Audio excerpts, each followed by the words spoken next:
Bonjour à tous, infiniment heureux de vous retrouver pour partager avec vous le Chitat du jour. J'espère que vous allez bien, que vous avez passé une bonne journée, une bonne nuit et que vous êtes prêts. Vous êtes peut-être sur la route pour aller à l'école? Peut-être? Sûrement.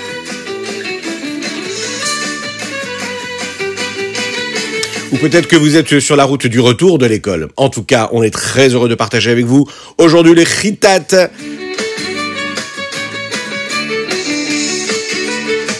Aujourd'hui, nous sommes le Asara B'Tevet. Nous allons en parler de ce jour si particulier dans le calendrier juif, le 10 du mois de Tevet, de l'année Etafshin Pei Gimel. Et cette année, c'est une année de Hakel, l'année du rassemblement.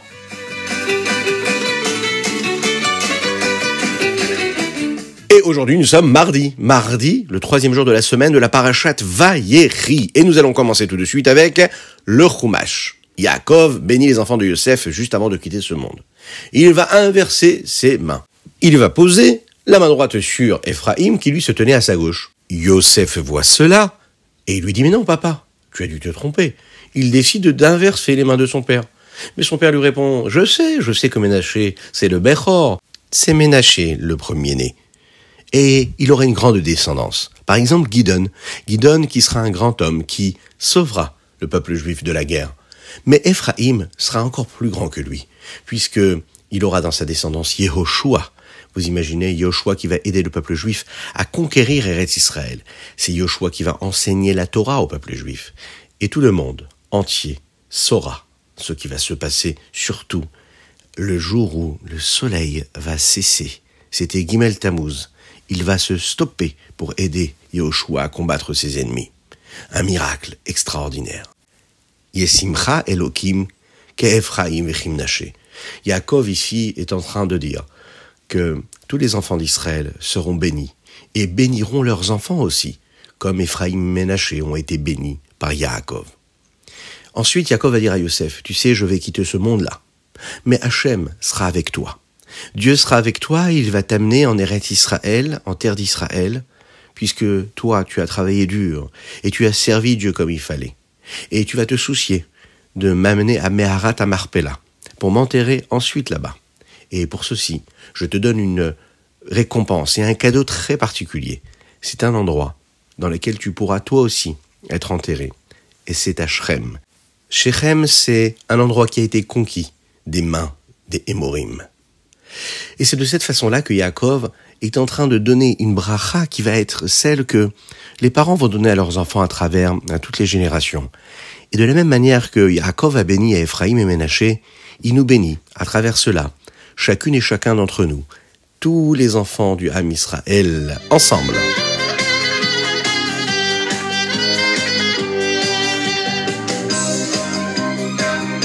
Et nous passons tout de suite au Teilim du jour. Aujourd'hui, nous sommes le 10 du mois de Tevet, et les chapitres que nous allons lire, c'est du chapitre Nun-E au chapitre Nun-Tet. Et dans le chapitre Nun-E, David Amelech, le roi David, dit comme ça. Erev vavoker vetsaoraim asicha. Le soir et le matin et l'après-midi, asicha. Qu'est-ce que cela veut dire, asicha? Ça veut dire que David Amelech est en train de dire qu'il prie Dieu la nuit, le matin et l'après-midi. Le rabbi de Lubavitch explique sur ce verset quelque chose de très intéressant. Il nous rappelle que Arvit, qui est juste avant la prière de Shacharit et de Mincha, puisque Arvit c'est la veille, et puisque David Amelech le dit quand? Le dit le soir, cette nuit-là qui précède la prière, la tefila, il le dit pour nous donner de la vitalité pour la journée qui vient après. En fait, la vie d'un juif, elle ne démarre pas le matin quand il se lève et qu'il dit Modéani, elle commence quand il va dormir. Il faut aller dormir comme il faut. Et quand on va dormir comme il faut, eh bien on se lève comme il faut. Celui qui va dormir comme un lion, eh bien il se lève comme un lion. Celui qui va dormir avec un beau Kriyat Shema, une belle lecture du Shema, avec un bon moment d'introspection personnelle, où on fait échouer sur nos fautes, on prend des bonnes décisions pour le lendemain, eh bien la fin de la journée, c'est pas juste la fin, c'est au contraire le commencement, le début de la journée qui va venir le lendemain. Et c'est de cette façon-là qu'on prend de la vitalité, de la force pour la journée qui va suivre. Et ça, c'est juste extraordinaire.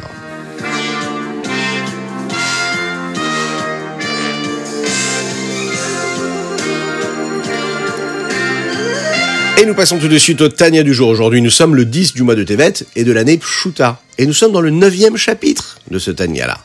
Le Admoura Zaken nous parle ici du corps de l'homme, dans lequel il y a ces deux âmes dont nous avons parlé hier. Eh bien, il nous dit, le Rabbi Shlomo Zalman, que le corps c'est un peu comme une ville sur laquelle il y aurait deux rois qui ont décidé de combattre et de se battre pour conquérir cette ville-là. Chacun veut être celui qui gouvernera sur cette ville. Chacun veut que tout le monde dise que c'est lui le roi, que tout le monde écoute ce qu'il a à dire. Ces deux rois-là sont en fait les deux âmes qui se trouvent en chacune et chacun dans notre corps si étroit.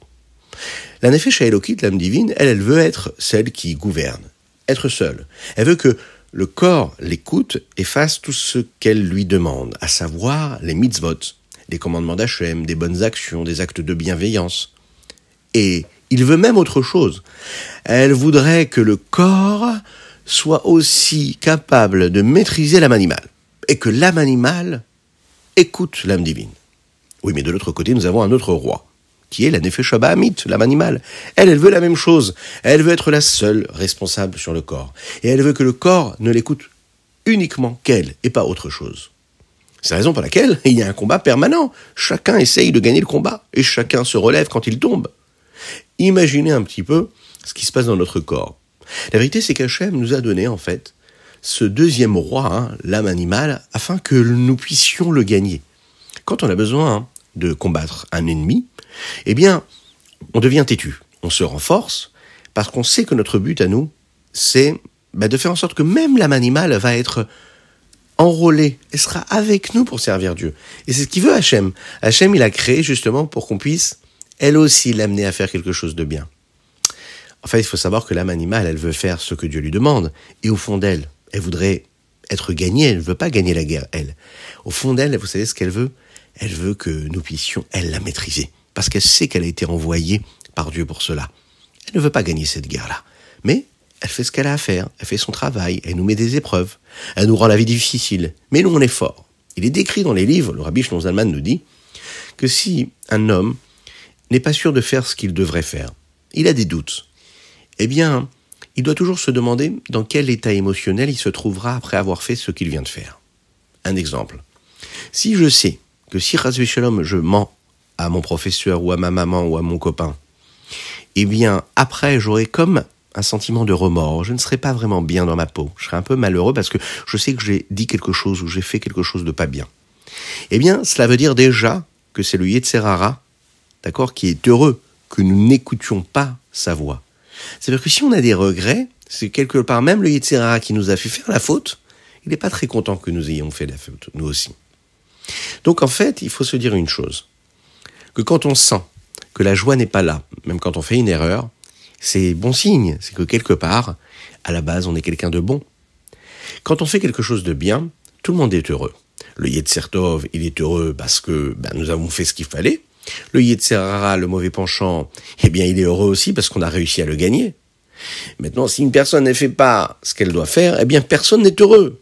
Eh bien, le Yetzer Tov, il n'est pas heureux parce qu'il y a quelque chose de négatif qui a été commis. Et le Yetzer Hara, lui aussi, il n'est pas heureux parce que son but à lui, c'était de nous embêter, de nous inciter à faire quelque chose de négatif. Mais, au fond de lui-même, ce qu'il voudrait, c'est que nous ne l'écoutions pas du tout. Que nous fassions vraiment ce qu'Hachem attend de nous. On l'a bien compris. Ce qui nous importe, ce qui importe le Yetzer Hara, ce qui importe le Yetzer Tov, ce qui importe le corps de l'homme, c'est quoi ? C'est juste d'accomplir la volonté d'Akadosh Baruch Hu.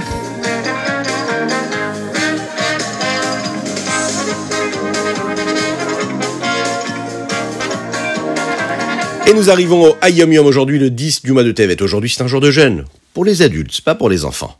On a l'habitude de dire les slichot au moment de la tfila. Et nous disons également le grand Avinu Malkeinu, à Shacharit et à Mincha. Quand on prie la tefila de Mincha, un jour de jeûne, on va lire la Torah. La Haftara pour le jour de jeûne, c'est une Haftara qui vient de Ishaïa. Et il y a un verset dans cette Haftara-là qui dit comme ça. Il y a Azov Racha Darko Veish Aven Marchevotav, qui veut dire que le Racha, celui qui fait des erreurs, va abandonner cette mauvaise route, son mauvais chemin, et l'homme va aussi oublier et abandonner les Averot, les mauvaises pensées qu'il a dans sa tête. Eh bien, on peut expliquer ça d'une manière différente. Le Tzemar Tzedek, le petit-fils du Rabbi Shlomo Zalman, a une fois expliqué ce verset-là à une personne qui venait le voir en Yechidout, en entrevue privée. Il a dit comme ça, le mot Aven, qui veut dire une Avera. eh bien, peut être lu d'une façon différente. On va dire on au lieu de dire aven. On va changer les nekudotes.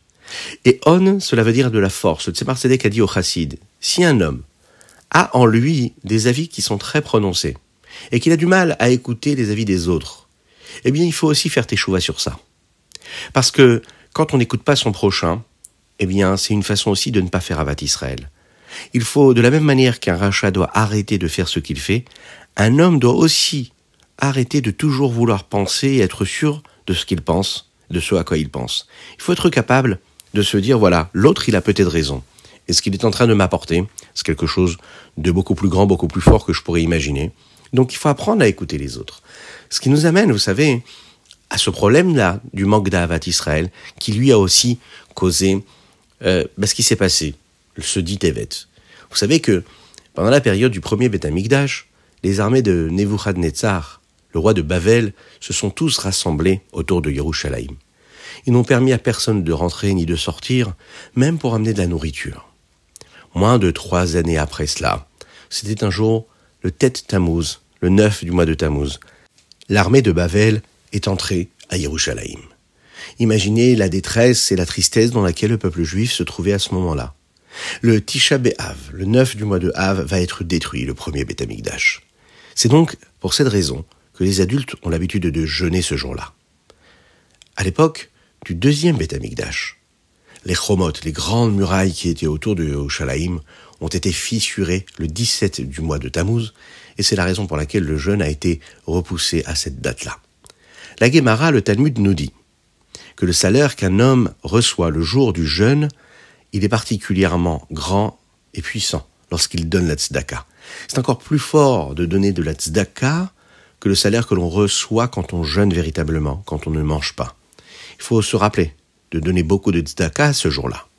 D'ailleurs, le rabbi explique qu'une des leçons que nous devons prendre de Asara B'Tevet, du 10 du mois de Tevet, c'est l'unité. Le Beth Amikdash a été détruit parce que le peuple juif ne vivait pas dans l'unité. Il n'y avait pas d'Avat Israël. Chacun se contentait de son bien-être personnel et il ne se souciait pas de son frère juif. Alors Dieu a donné à Nebuchadnezzar cette idée-là, de créer ce siège-là autour de Yerushalayim, d'enfermer cette ville-là de Jérusalem. Afin de commettre cela, il a dû utiliser, bien sûr, des actes qui étaient négatifs, qui ont fait énormément souffrir le peuple juif, vous l'imaginez. Mais de cette façon-là, en mettant ce siège-là sur la ville de Yerushalayim, il nous a tous un petit peu obligés à être ensemble. C'était un grand message pour le peuple juif. Retrouvez cette unité-là, retrouvez votre Avat Israël. On doit apprendre à vivre ensemble, dans la paix, dans la tranquillité, dans la sérénité. Parfois, on a un ami dans la classe qui nous plaît pas. On n'aime pas, mais il n'est pas comme on aimerait qu'il soit. Eh bien, il faut faire un effort de se dire, je dois l'aimer comme il est. Je dois chercher à faire en sorte que ce qu'il y a de négatif en lui, je ne le vois pas. Je vais regarder que ce qu'il y a de positif. De cette façon-là, je vais créer de l'amour de mon prochain. Je ne vais même pas avoir une pensée qui concerne quelque chose de négatif par rapport à un ami à moi, un copain, ou si je suis une petite fille, à une petite copine à moi qui me dérange dans la classe. Je vais tout faire pour à chaque fois trouver un point commun, quelque chose qui nous réunit. Malheureusement, à cette époque-là, on n'a pas appris la leçon. Et on a continué à se détester, malheureusement. C'est ce qui s'est passé. D'ailleurs, vous savez que il s'est passé la même chose pendant la période de Chizkiyahu. Le peuple de Sancheriv, qui était un peuple qui était fort et qui était bien plus puissant que le peuple de Nebuchadnezzar. Et lui, il a eu la possibilité de rentrer directement dans la ville de Yerushalayim.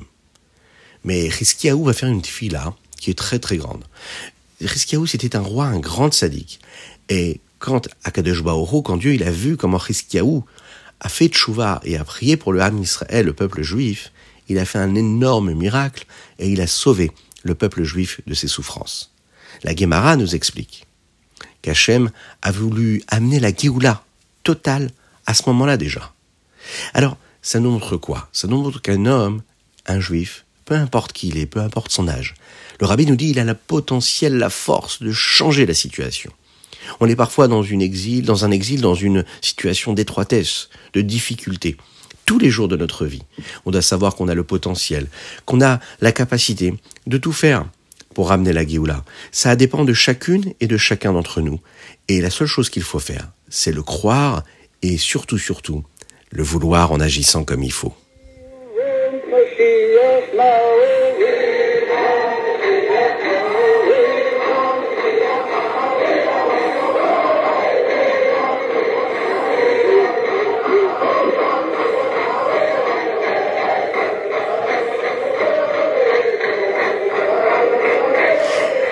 Voilà pour aujourd'hui, c'était le Chitatu du jour de ce dit Tevet-là.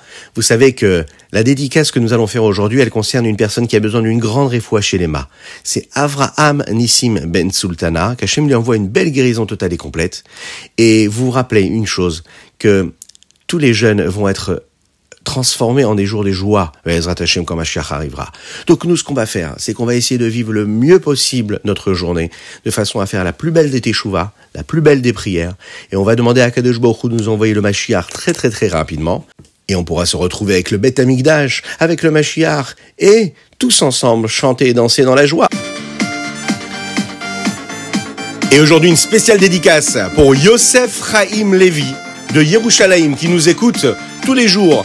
Et on lui fait un grand coucou et on espère qu'aujourd'hui il est avec nous. On lui souhaite une excellente journée et de bonnes nouvelles pour tout le Ham Israël Be'ezrat Hashem.